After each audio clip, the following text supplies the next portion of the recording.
Welcome to EPG Pathshala. I'm Dr. Shravani Basu, Assistant Professor in the Department of English in St. Francis College for Women, Hyderabad.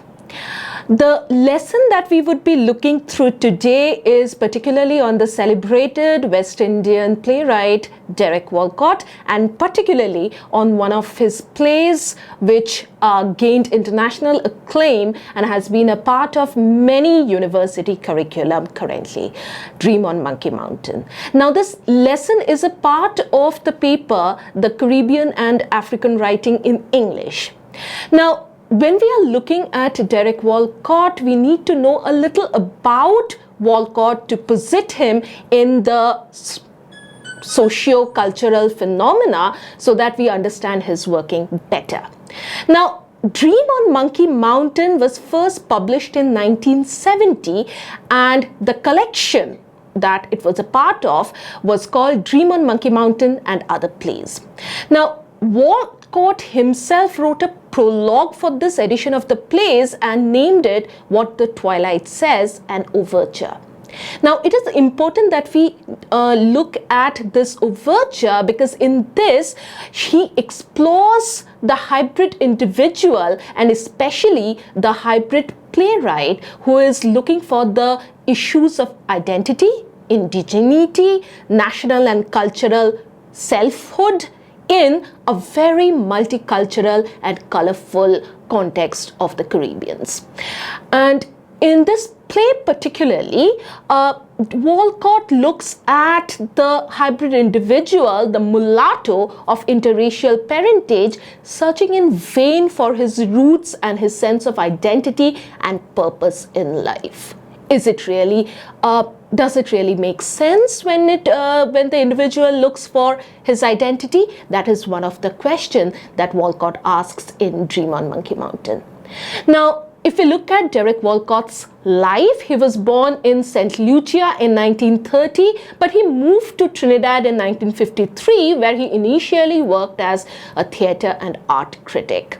Now, just by the way of trivia, it's important to note that Walcott initially in his youth actually trained to be a painter under the tutelage of Harold Simmons. Now, very importantly, in 1992, he won the Nobel Prize in Literature.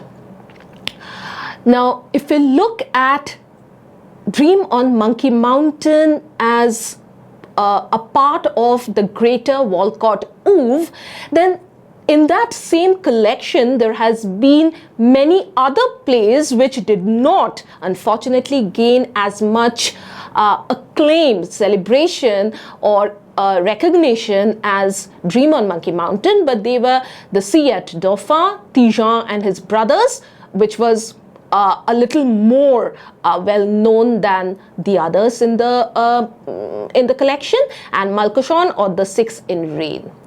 In 1948 and in 1984, the collection of his poems were anthologized and it came out in 1986. His other epic poem, which he had based on the Iliad and Odyssey, was called Omeros, which came out in 1990, and the famous collection of verse, The Bounty, came out in 1997. His later plays like the Haitian Trilogy in 2001 and Walker and the Ghost Dance in 2002 also gained him much more celebration and international recognition. The two of his famous poems are A Far Cry from Africa and Sea Grapes, which have also been included in the curriculum of many universities in our country. Now, let's look at Dream on Monkey Mountain. And Dream on Monkey Mountain as a play is very visual. So instead of reading it, it's very important that we visualize it as a theatre and a performance. In its opening, the stage direction and the costume needs to be mentioned because a lot of intricate details have been noticed by the critics and the readers by way of stage direction. The stage kind of looks more empty than a detail with detailed stage direction. There is a mule and a volcanic mountain as the backdrop, and the alternative backdrops are prison cells, country roads, a country market, and the forest. Now, in the beginning, in the prologue, there is a quintessential African dance figure, and very conversely, a top-hatted and frock-coated figure with white gloves. And this top-hatted and frock-coated figure who starts speaking is very interestingly painted half in black and half in white, proclaiming his hybrid existence. Now, in the stage direction, the costumes are very suggestive, because Tigra and Sura, the two convicts, always appear in tattered clothing or mostly half naked. And Makak, the protagonist of the play, looks like the quintessential African figure, the elderly man who is wearing an old cloth around his shoulders and carrying a jute sack. Now, Corporal Lestrade, the other important character of the play, is shown dressed very diligently as an official, a government official. Now, the plot overview is depending on several of these scenes and the prologue and the epilogue. There are 6 scenes in the middle and with a prologue and an epilogue, and the scenes kind of keep shuffling between the reality, or what we perceive to be the reality, and the dream sequences. Now, in the prologue, on a Caribbean island, it is shown a morning but with a full moon. And the moon is often, as by the way of stage direction, moved from the moon to the sun to denote daylight and the night time. And Makak rampages through the marketplace in sheer rage. Now, Corporal Lestrade, a mulatto official, brings in Makak and questions him very methodically to understand the reason of his rampage. Now, Makak says that he does not remember anything about his own self or even his name, and he says that his name is Makak, that means monkey, and he comes from the Monkey Mountain, Sumone Makak. There is a change in scene, and Tigra and Sura don the judge's robes, and the corporal now defends Makak. And Makak claims to have had a dream in which a white woman came to tell him that he was a descendant of the African kings, and this white woman, very interestingly, knows his real name, the name that Makak does not remember anymore. Now, in part 1, scene 1, Makak is back to the Monkey Mountain in his very dilapidated hut, and Mystique, his friend, comes in to look for him. And this companion is flabbergasted because Makak claims to have been seeing a white woman, a white spectral-like presence, which calls him by his real name and urges him to come home. And by home, Makak imagines that this home will be Africa. Now, he asks Mystique to follow him to Africa, which Mystique does without really understanding the implication of Africa, the elusive motherland, the elusive roots. Now, while he is going around the dilapidated hut of Makak, he also finds several things which in a way scares him, because there are things like a spider with an egg sac and a white mask. Now, in this white mask, it's important that we look at it because it might be an allusion to Frantz Fanon's white black skin and white mask. Now, in scene 2, in his hallucinations, Makak becomes a savior of his people, somebody who is committed in ridding the Caribbean populace from the leprosy-like whiteness. Now, he believes that he has become a prophet and a healer, and therefore he walks amongst the common people, healing and tending the sick. And he as he says, will save his race in part because he's a healer of leprosy. The leprosy, which is almost a confounder of blackness because it turns them into white. Now in scene 3, the scene changes back to Macaque's hallucination as his role as a savior. And many men and women come to testify about the various miracles which Macaque has promised and also delivered. Now, Mystique undergoes a subtle change in his persona because now he wants to exploit his power in this dream. And when confronted by Lestrade and the inspector, Mystique defiantly admits that his identity is something at par as Macaque. And the crowd turns against him, beats him up for impersonating Macaque, and also condemns his life. And in his dying breath, Mystique reconciles with Macaque and also backs away from the population and bids him to go back to the Monkey Mountain. Now in the next part, the first scene, it is again back to the jail cell, the prison cell, where Tigra and Sura confront Lestrade, egging Macaque in to kill, Lestrade. And they also confront Macaque and harangues him because, in their opinion, Macaque allowed the crowd to kill Mystique. Now, Tigra and Sura keeps provoking Macaque, and successfully to a certain extent, they manage to provoke him enough to stab Lestrade and breaking away from the prison. And together, all three of them, they start for Monkey Mountain. But Lestrade apparently is not dead because he rises clutching a towel to his wound and resolves in a vindication, in an effort for revenge, to hunt the lion.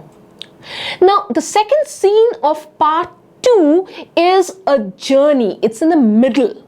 And the journey continues through the forest because the felons believe that there are money and possibilities of a new life in Monkey Mountain. They resolve to lose themselves in Macaque's madness and then to survive and later to exploit him. The corporal catches up to them, but he again loses himself in this mad urge to get home, a mad obsession with the ancestral roots. He announces that he loved Africa of his mind, but also the African half of his heritage, and then he apologizes to Macaque and calls him the old father. To him, Africa is elusive because Africa is imaginary. It is not something that they can anyway relate to. Macaque rants about him for being the king of Africa, and in a mock ceremony, the felons, together with Lestrade, they crown him. And they continue their march towards Monkey Mountain with now Macaque in front of their procession. Now, scene 3 is an extremely gorgeous affair because it's in the middle of the forest with a lot of fanfare and tribal settings with gleaming bronze shields and tribal masks, and extremely indigenous setting which shows the colorful Caribbean society. Now, there is a full indigenous ritual in which Lestrade convicts Mystique for now miraculously back to life for abandoning their dream to probably go back to their roots again. The tribes, the members of the tribes, they judge the politician and the world leaders and convicts them to death sentences for the same crime which Mystique, in their opinion, has committed. Now, Macaque is also punished for his false dream because, in their opinion, it's no longer possible to go back to Africa. And in an effort to rid him of his obsession with whiteness, the apparition of a white woman from his dream is beheaded to cure him of his madness. And finally, he announces himself to be cured, to be purged of the dreadful seduction of the white woman and is free to follow his new identity of accepting his hybrid entity. The epilogue again apparently is back to reality because things are normal apparently, and all of them, dead and alive, are back in the prison cells. Makak decides that he will return home to Monkey Mountain, and Lestrade continues his verbal fight with Tigra and Sura and sets Makak free on account of this being his first offense. And finally, Makak remembers his name, which he says is Felix Hubain, and is bailed out by the now again alive Mystique. Now, there are several themes and language tropes which Derek Walcott utilizes together with several imagery which he finds extremely crucial in our understanding the Caribbean persona, the Caribbean consciousness. Now, out of them, the first one is hybridity and the Caribbean identity. Hybridity, what Derek Walcott says and several critics agree, is, as it seems, the default situation of the Caribbean. This is what Caribbean is. It can never now go back to any unitary, monolithic consciousness.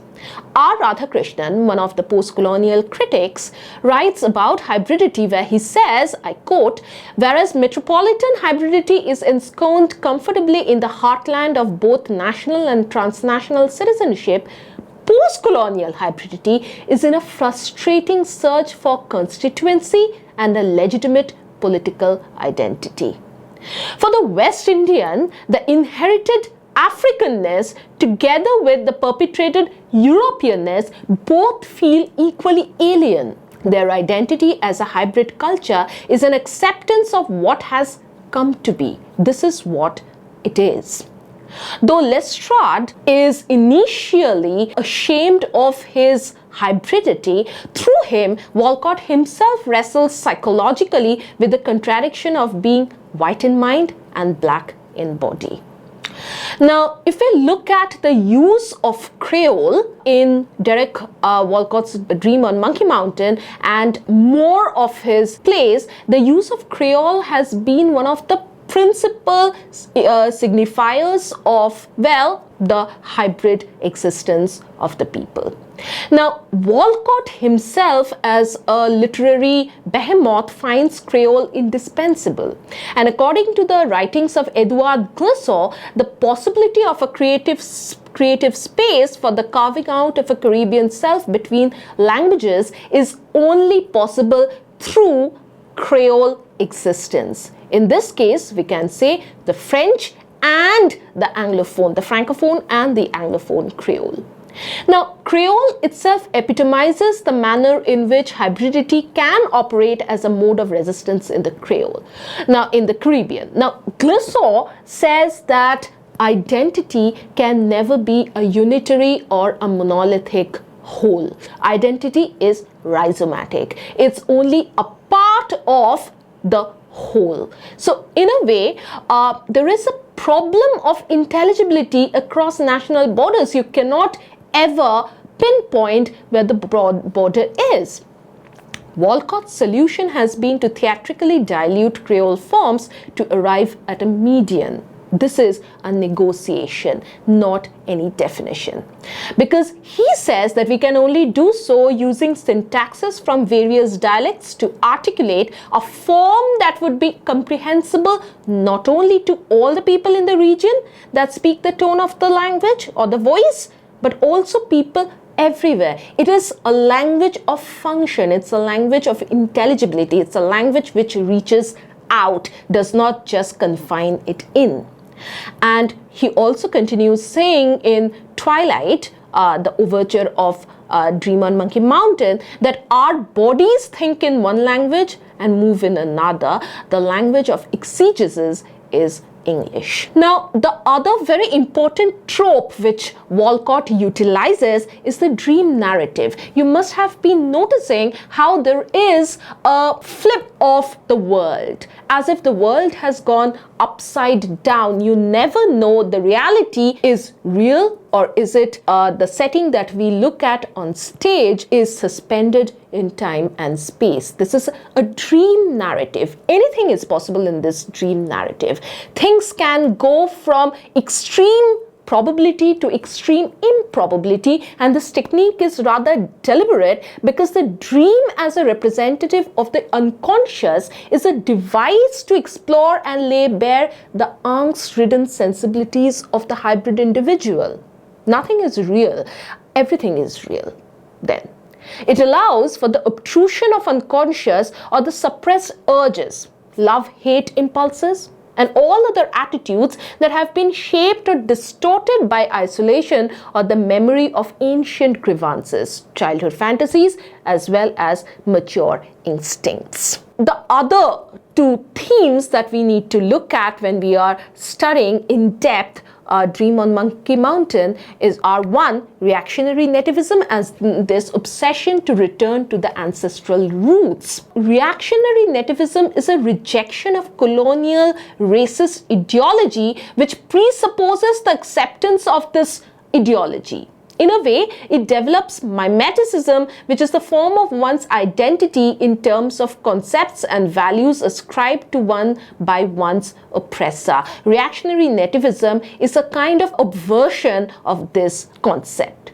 The protagonist macaque attempts to return home. Where is home? Africa, probably. But then the home is also the Monkey Mountain. The monkey is the mimetic urge of an individual to probably imitate the more powerful, or in Homi Bhabha's words, to also mime and imitate to survive. The mottled existence in the background, if you can be mottled enough to not being seen, it's a trope of survival.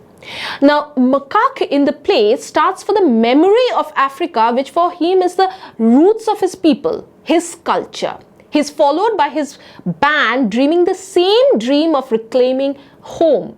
And they finally realize their position as the hybrid individual, miming and appropriating their dual inheritance and illuminating the truth of their existence. Now, in this regard, we also need to look back to Marcus Garvey and his Back to Africa movement, which in the 20th century was a civil rights movement and a social in a way, revolution, because they in America attempted to get together the African Americans and tried to emigrate them back to Africa. They also had purchased several steamships and had also hired African American crew which were committed to take ship full of people to take them back to Africa in a way to reclaim their inheritance. Now, if you're looking at some of the characters of Dream on Monkey Mountain, beside macaque, there is the most colorful and in a way angst-ridden character of Corporal Lestrade. Now, Lestrade, before his conversion into the Dream of Monkey Mountain, he had conceived of himself as a white man because he very rudely dubs all the other members of the play around him as niggers and several other racist epithets. Now, he's a corporal and an officer of British rule, and he insists that he asserts that he had the white man's law to uphold. In the forest, in the heart of darkness, that experiences a kind of conversion, and that is where he acknowledges himself to be mulatto, an offspring of interracial union. And he also acknowledges the blackness of his identity, which hitherto he had rejected. Now, Lestrade very interestingly moves from one extreme of being quote-unquote the foot-licking servant of the marble law, the white law, to the other extreme where his previous hatred of blackness is now replaced by an equally violent hatred for the white. He provokes Macaque to behead the white woman and the spectral-like presence, and does it himself, finally, trying to excuse his violence as a necessary step to confound, to eliminate the cause which confounds blackness. Now, Macaque, the protagonist of the play, is the embodiment of a more instinctive and a more primitive and a less rational being. His identity, his understanding of the world, his evaluation of himself and of others, all have been determined by white perceptions and white ideas which serve to support racial hierarchies. Now, Walcott, through him, speaks about racial despair, by which he seems to mean that the sense of complete human denigration which drives Macaque mad is something to do with the sense of being rootless and being obsessed, being committed to trace back that elusive root, which now, at the present scenario of multicultural and multi-layered individualism, is really difficult. Now, some of the phrases of Dream on Monkey Mountain, like the one in 218, keeps on asking for home. And this home is always elusive, because when asked that where is your home, Macaque answers Sumone Macaque, that is in Monkey Mountain. And it is also asked whether it's in Africa, and he insists no, it's Monkey Mountain. And then he conversely is looking for the place or the home back with the African forefathers in Africa.